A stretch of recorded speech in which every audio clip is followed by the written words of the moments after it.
Shaka Khan, and we'll get some walkout music. So this one, when you set him down, he just scurries all around the floor like that. He's quicker than he looks.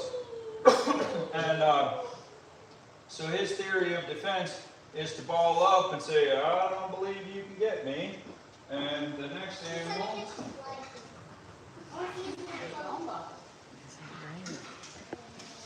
Oops, sorry. Whoa. Let's give Baku a little how you doing right behind him. Yeah. He's like, ball up. Emergency. All right, so the next animal right here has a similar theory of defense as Baku.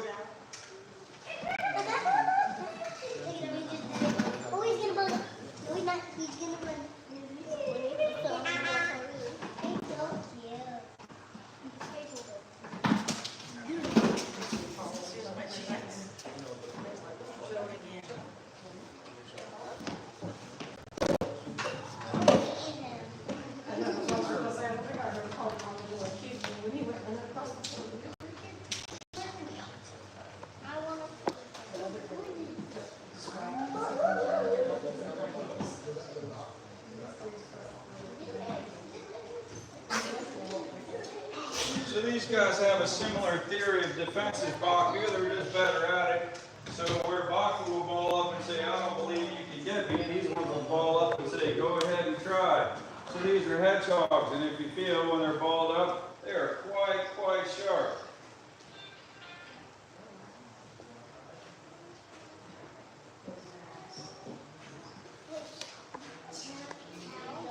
When they're balled up, their quills all stick out tangent to their spine, to their body, so they're very sharp like that. And when they calm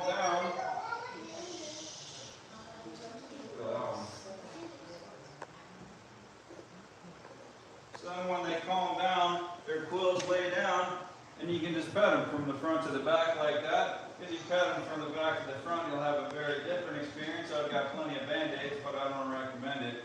If you're trying to take a picture with one of these, what you want to do is take your hand, put it right behind its front feet so it doesn't just fall up, and then you like that. And if you want to pick one up, what you do is you stick your hands underneath of them like that, because they're soft on the bottom and really sharp on the top. And just be careful you don't drop them. If these guys fell from waist high, they would be severely injured.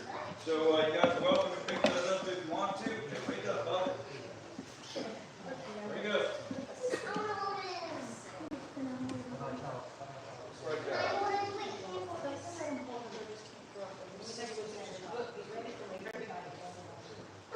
Yeah, if you handle them a lot, they're friendly animals. If you don't, they're not. Y'all got to calm down. He's not like me. Where are you going, buddy?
Oopsie.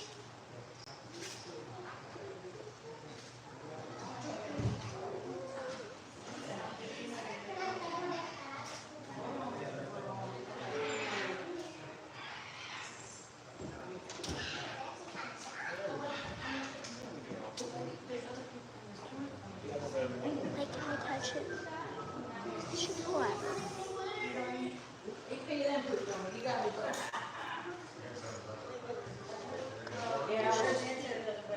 There's a bathroom right down here on the left that says restroom if you'd like to wash your hands.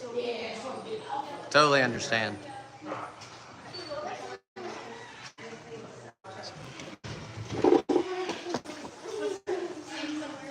There's a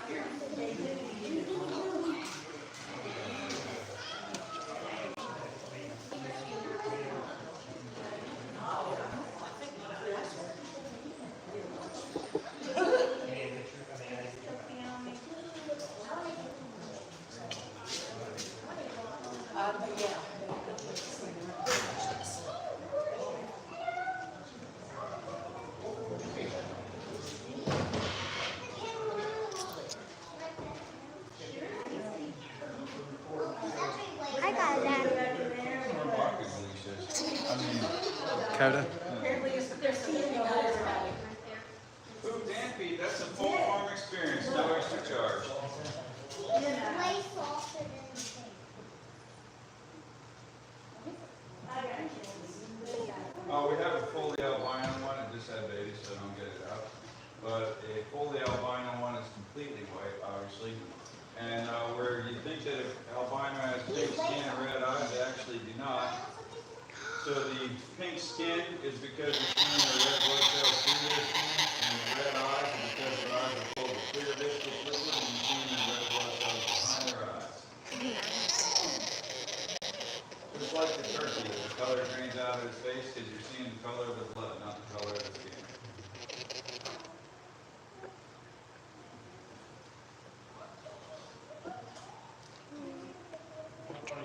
Not with this white one.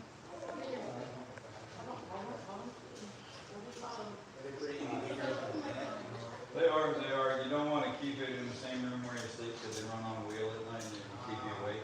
But if it's anywhere else in the house, they're good to go. This one's chewing on the blanket. All right, guys, the next animal we're going to see is a baby, so hit the hand sanitizer before we hold baby animals. Unless you just wash your hands, don't worry about it. I washed my hands with them that put the hedgehog against it. Sugar glider time. It is.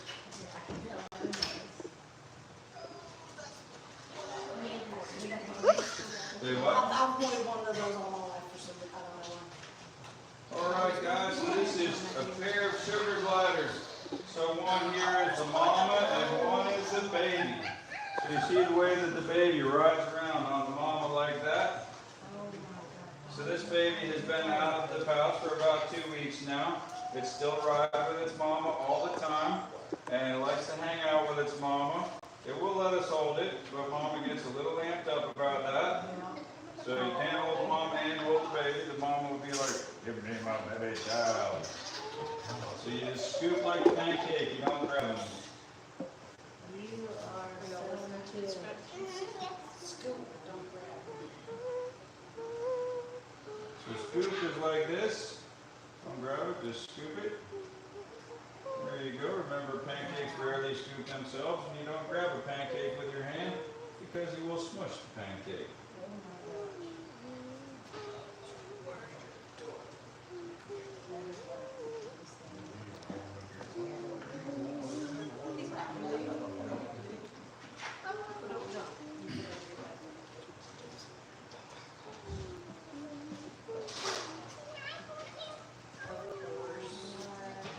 Very carefully, sweetheart. Don't drop it. Scoop like pancake. Slide your hand underneath. Scoop means this. Scoop, not grab. Scoop. Like you're trying to, there you There you go. go. Like you're trying to slide a spatula under a cookie. Well, I'd rather be safe than sorry, kid. Dad, can you take their food? Here, let Dad have it. Scoop. Oh.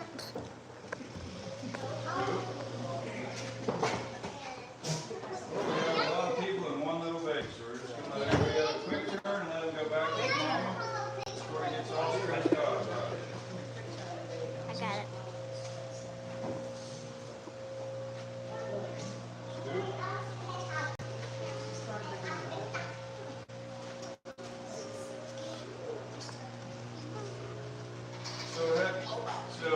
Sugar gliders are marsupials, obviously, mammals with pouches. This one just came out of mama's pouch about 2 weeks ago. You got to scoop from the back. There you go. And this one will stay with its mother for about another month, and then it'll be ready to go home. We do have several of these around all the time. Sugar gliders also make good pets, but again, you wouldn't want it to sleep in the same room where you sleep because they do run on the wheel at night.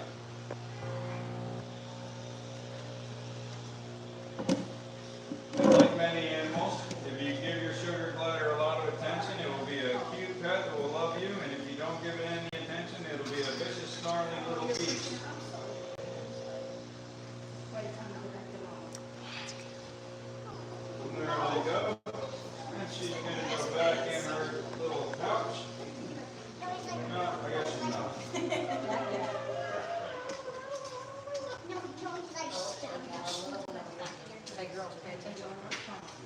right, y'all, this is the smallest animal on the farm. This one is called a micro squirrel. A micro squirrel is the world's smallest kind of squirrel.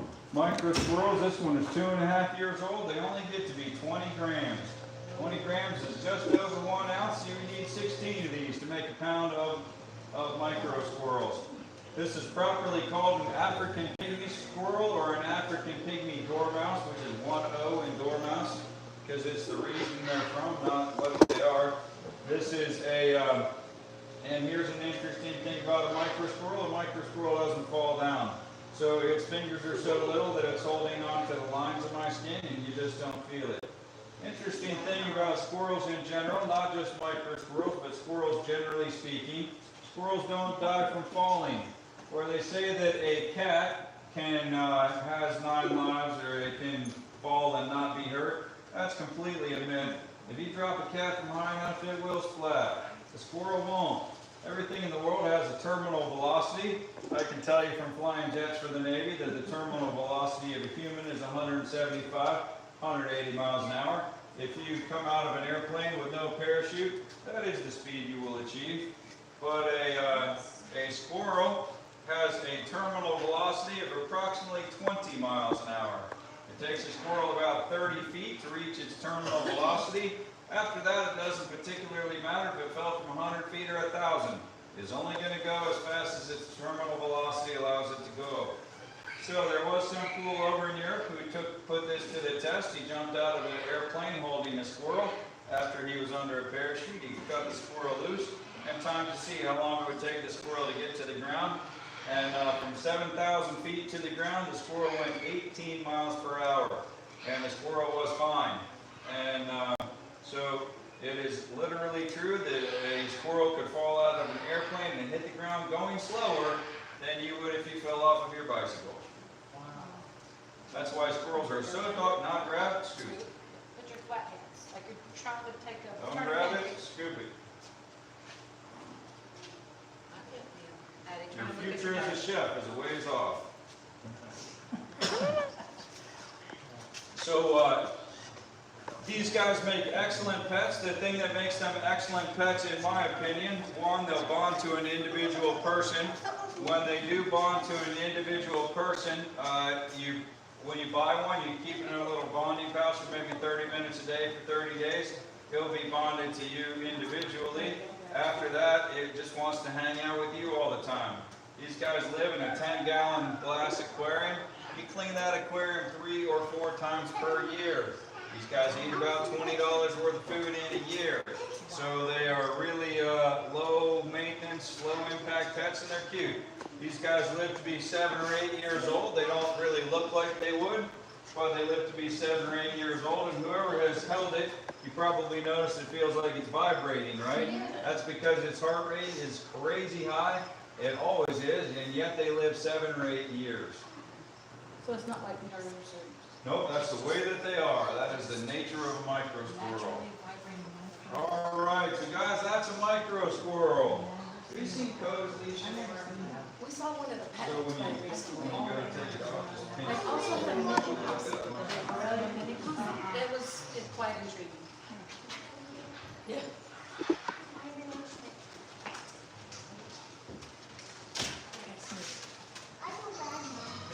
Have you seen coats leash?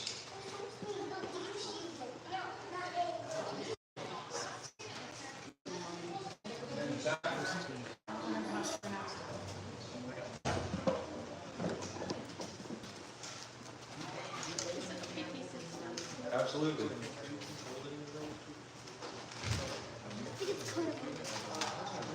Thank you, ma'am. So we I think Tastes like what? In the ground, trying to get out, and there's an opening, I think that last thing. So it's a coati. Yep. It's a coati.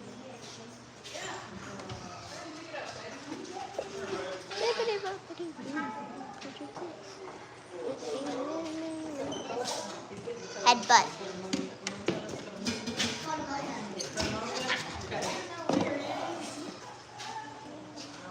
Alright, y'all, this guy is the exception to see him touch and pet and hold him. This guy likes shiny things and he tries to take them from you. His favorite things to grab are rings and watches and cell phones. And I'm trying to teach him what the Rolex symbol looks like, but it's a work in progress. So if you want to donate a Rolex to the cause, just let me know. Oh, dude. And this guy is a coati. This is basically a South American version of a raccoon. He is an arboreal creature, meaning meant to live in the trees. When he's up in the trees, he can move like a coati. Hey, get down, bud. You're scratching me. Dude, come on. Need help? Just gotta get him over his leash. There we go. All right. So, why I'm being all careful while he's hanging on to me, look at the claws on this dude, right? So the claws, the long sharp claws and the long wiggly nose tell us that this guy loves to dig. He likes to dig into the dirt looking for worms and bugs and grubs and such as that. He would be happy to eat any lizard or amphibian or small mammal he could get his teeth into. He can run up a tree as fast as he can run across the ground. He uses those sharp claws to pull the bark off of trees looking for things such as termites to eat. If he gets into a bird nest, he is guaranteed to have a nice dinner of bird eggs. Here, his very favorite thing to do is run up into the trees in the petting farm, and he shakes the branches like this, and the leaves all fall down, and the goats run around and go, "It's raining food, it's raining food." And Dakota says, "Ha, you fools," and they all have a wonderful time at it. But this guy was all raised in the living room until he was 8 months old. The end of his in-the-house career is that he discovered that if he couldn't manipulate a child-proof lock, he could bite through it. And this guy unloading the cabinets on a daily basis gets real old real quick. So this one is a pet animal. The two in the next cage next to him are a breeding pair. We believe we will have a baby coati quite soon. The female normally is the honey brown color like the two males are. And the last time she had a baby, just before she had the baby, she turned gray. And she just turned gray again, so we're thinking that means we're about to have a baby again. And the babies, these guys are super, super cute. And the baby will ride on my shoulder for a few months before he goes to be an ambassador for someone else's farm. But that guy is a coati. In Mexico, this is the same animal that they call a coati. So coati is a South American Indian word. It means nose in belt because they sleep curled up with their tail around the outside and like their nose stuck in their belt. And in Mexico, they call them coati, which means the lonesome one, because the females live in groups or bands and the males are all solitary. I don't have anything in my pocket.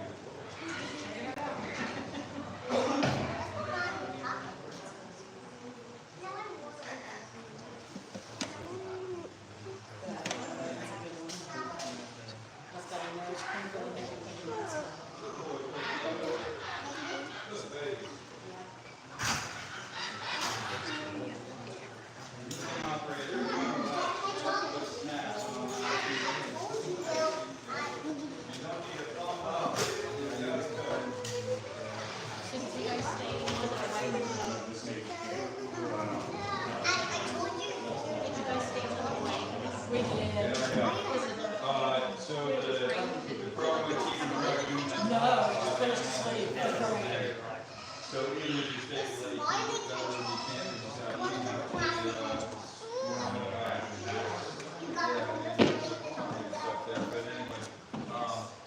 so if you're going to keep class 5 and you have to prove 3 generations of captivity before it can be bought or sold, you have to have them photographed and tattooed and microchipped to prove that you're not pounding a microchip from the animal. And you have to have inspections from God and everybody. Super much of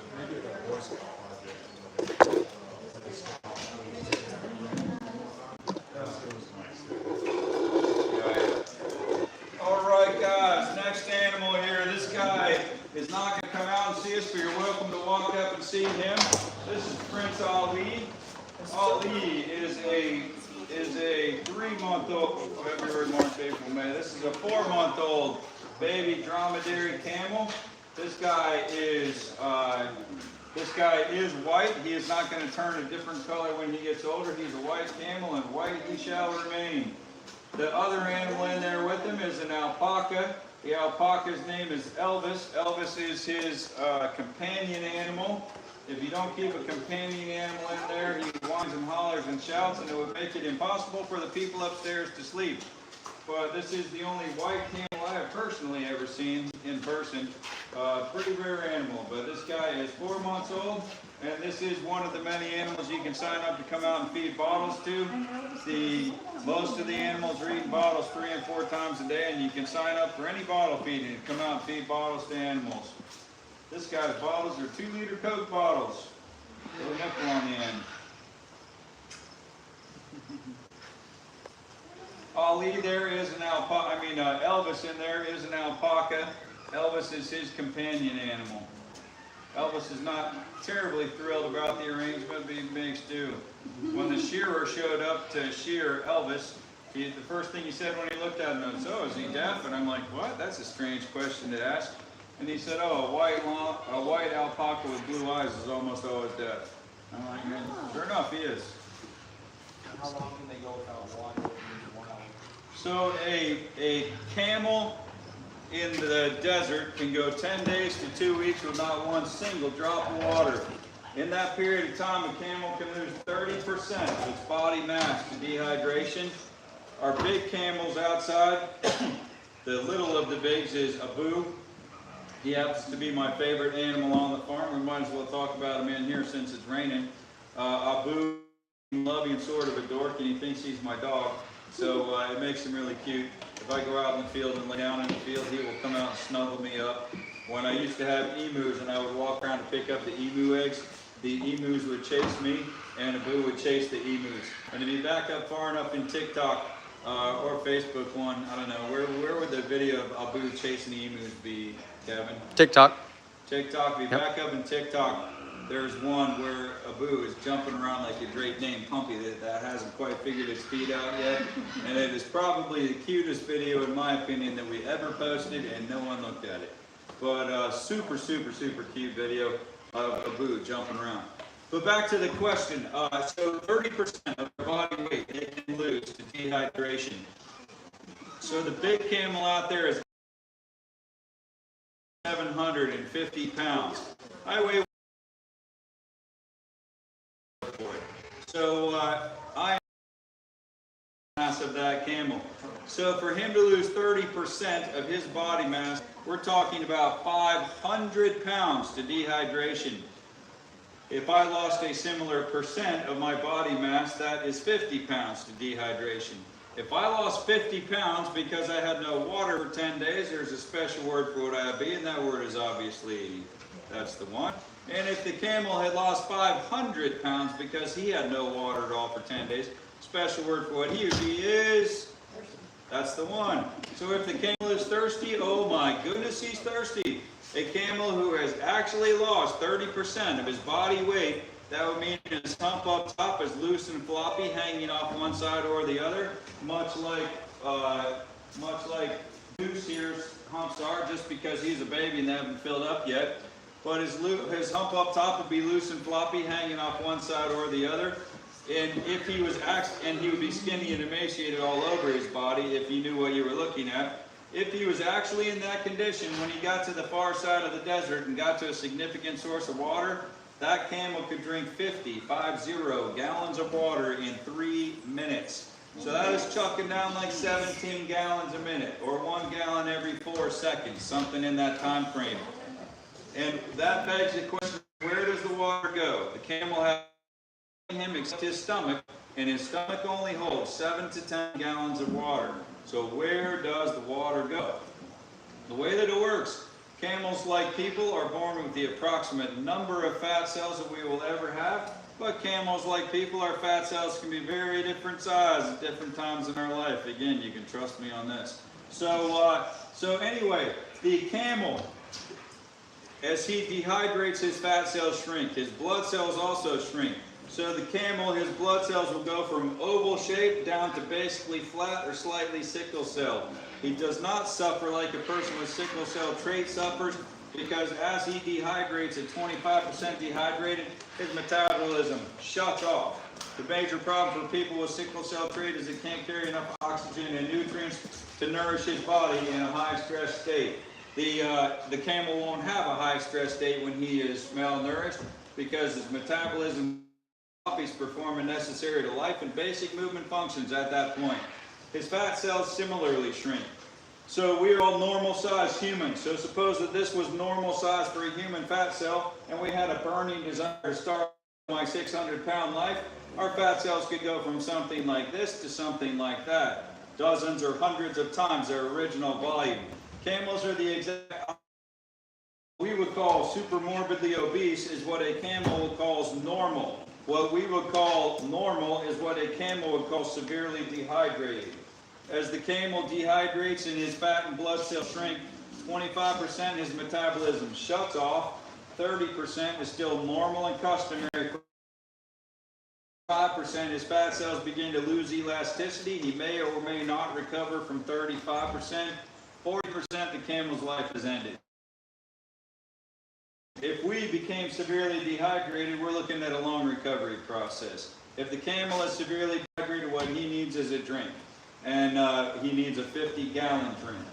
So when he goes to pound down 50 gallons of water and his stomach holds only 7 to 10, what happens is his red blood cells go from flat, just boom, right back to oval as fast as he can swallow the water, and that's fast. His fat cells will go from normal for a human, severely dehydrated for a camel, to normal for camels, super morbidly obese for a human.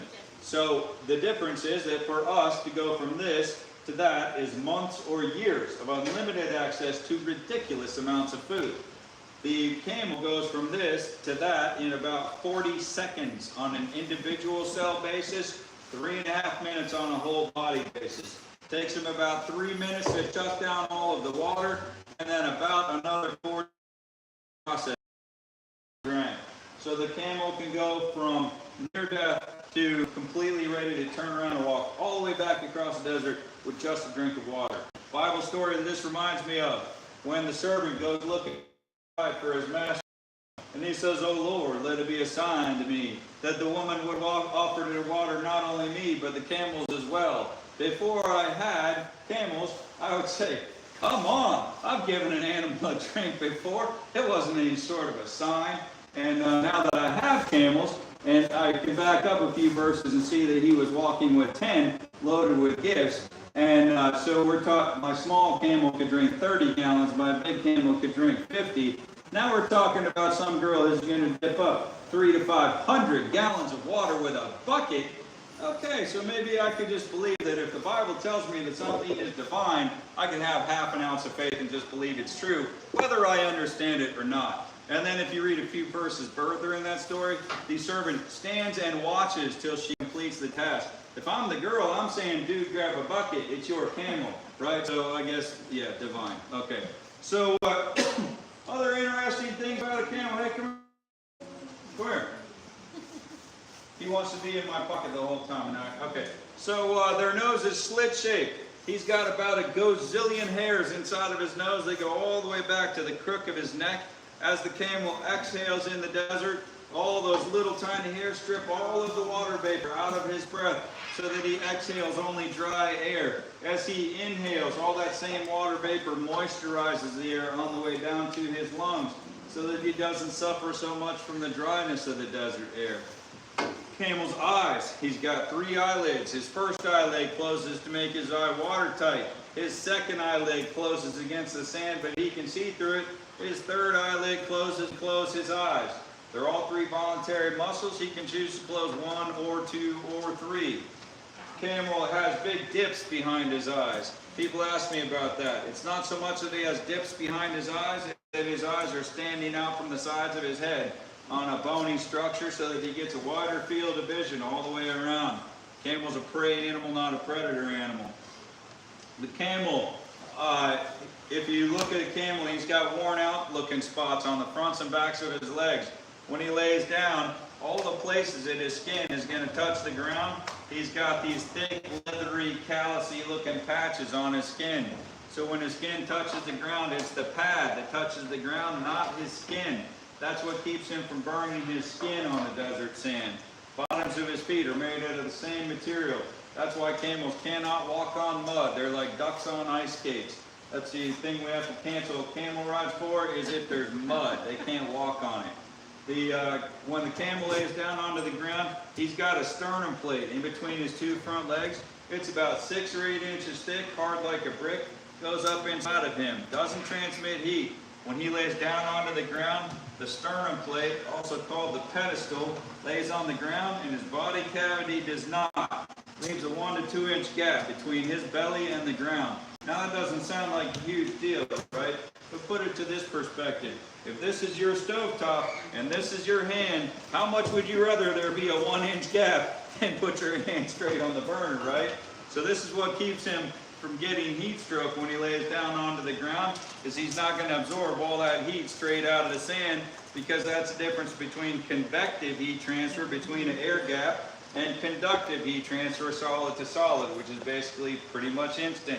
So then when the sun goes down, if you see a picture of camels laying in the desert in the daytime, they're laying sternal side down.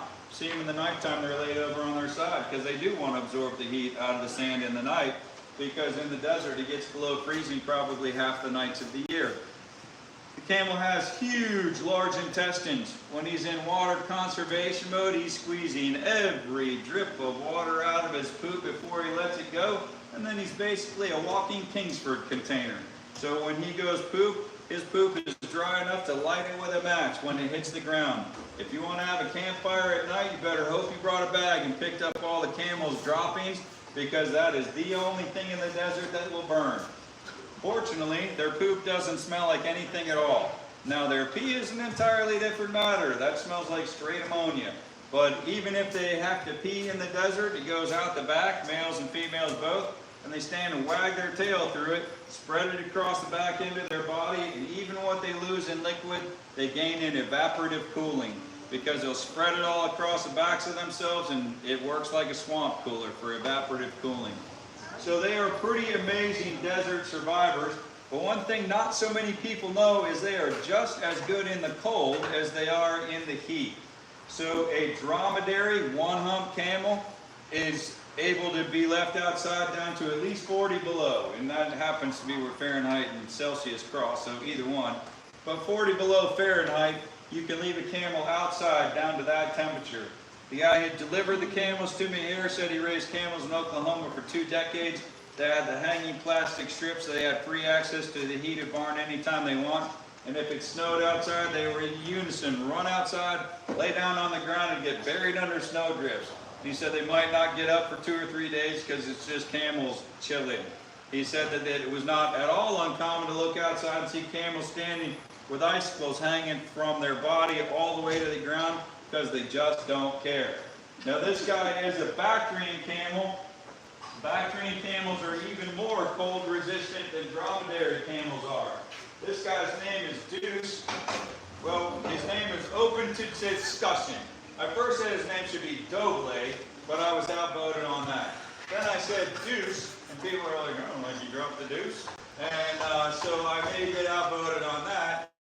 And right now the suggestion is Humphrey, because there was some 70s song, Humphrey the Camel. I'm not a fan, but you know, we work on a pretty strict mama wants, mama gets policy around here, so mom wants him to be named Humphrey. That's what it'll turn out. This guy is a Bactrian camel. That's the 2-hump camels. If you had any hope of remembering the 2 words, you could easily remember which is which, because the capital B for Bactrian, we don't have this guy run, but watch out for him, because he just run you straight over, so he run at you, to the side, he'd say. So, I'm going to grab that door, Kevin. So, hey, if you had any hope of remembering the 2 words, you could easily remember that B for Bactrian is the 2-hump, because the capital B laying on its back has 2 humps in it, and the capital D on its back has 1 hump in it. So D for dromedary, B for Bactrian. Now our big guy outside, Ed. Ed, as far as we know, to the very best of our knowledge, is the biggest camel east of the Mississippi. He is 7'6" and weighs 1,750 pounds. This barn was custom built for camels, and we had to cut an arch in his door because he couldn't fit through it. So now Bactrians are different. A Bactrian camel, this dude can reach 8 feet tall and 2,200 pounds. Don't turn your back, sweetheart. Watch the camel, please. Watch the camel, please. There you go.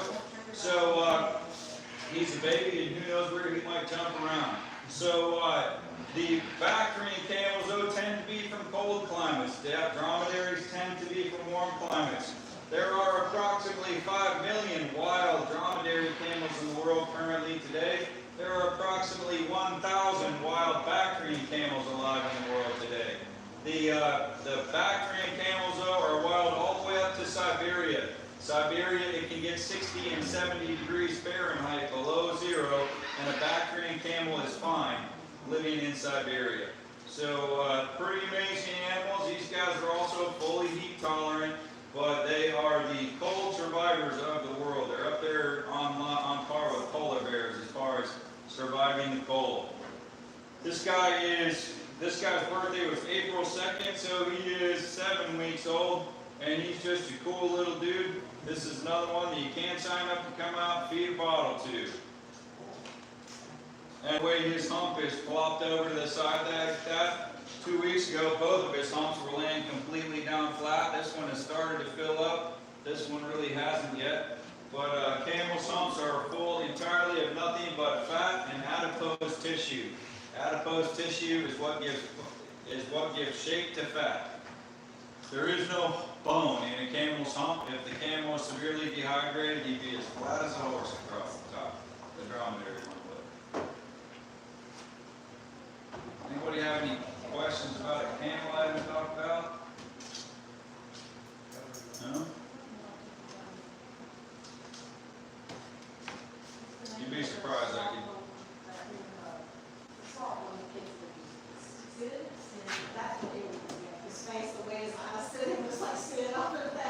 I need to watch that movie sometime. I have never seen Ice Age. Oh, yeah?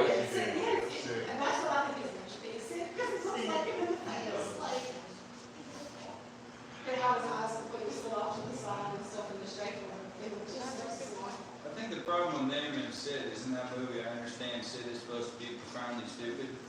Well, Sid's also the sloth, I think. But isn't he like the dumbest animal they got? Yeah. But he's funny. All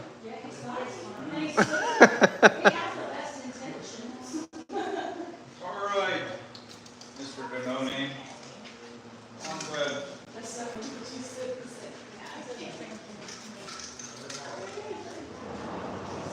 All right, guys, these next ones are called the Cute Squad. The Cute Squad's going to come out soon. You're welcome to pick up the sheep and goats if you like.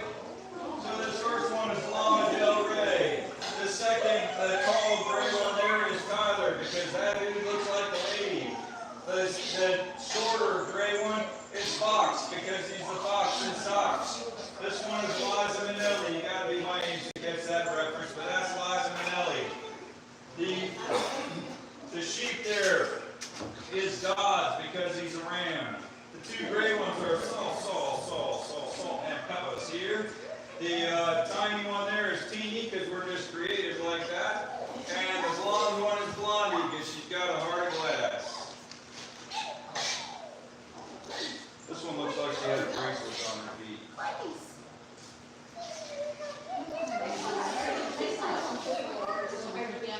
These are all bottle-fed babies who won't eat it. So the llamas and the alpacas here that are all covered down in shavings, this actually is a natural defense for llama and alpaca babies. The llama and alpaca babies, their first baby hair coat, there's a tiny barb on the end of each individual hair that picks up all the grass and fruit and leaves off of the ground. So when mama leaves her baby laying somewhere and goes out and eats food, the baby is laying there just covered down in whatever grass, leaves, whatever the natural material is right then. So it is just camouflaged in all the natural material. After they grow out their first hair coat, their next hair coat will not have the little barbs on the hair, and it'll stop being that way. That's how I feel. I look at the one with the little bell.